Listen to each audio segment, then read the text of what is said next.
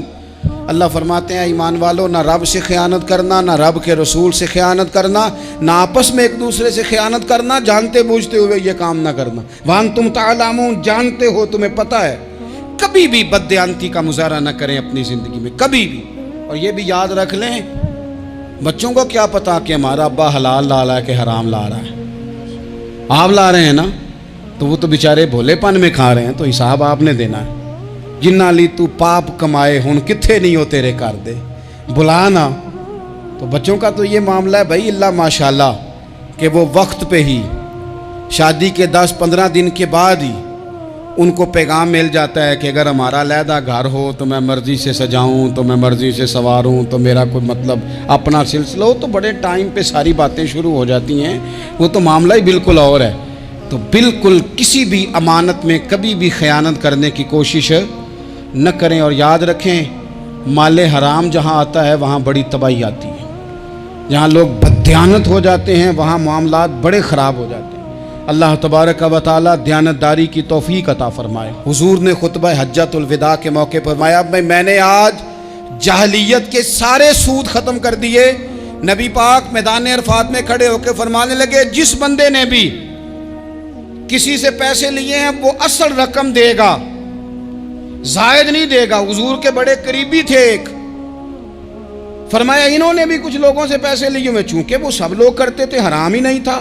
فرمایا میں ان کو بھی حکم دیتا ہوں کہ یہ اصل رقم وصول کریں گے، کسی سے ایک پائی بھی زیادہ وصول نہ کریں گے۔ نبی پاک صلی اللہ تعالی علیہ وسلم نے خطبہ حجۃ الوداع میں ایک باریک بات حضور نے بھی، یہ آپ نے ضرور سمجھنی ہے، بالخصوص جو لوگ تھوڑا دین پر عمل کر رہے ہیں، جن کا لبادہ مذہبی ہو گیا، جنہیں لوگ حضرت صاحب، قاری صاحب، علامہ صاحب، مفتی صاحب، حاجی صاحب، بزرگوں کہہ کے بلاتے ہیں، وہ اس پر توجہ کریں۔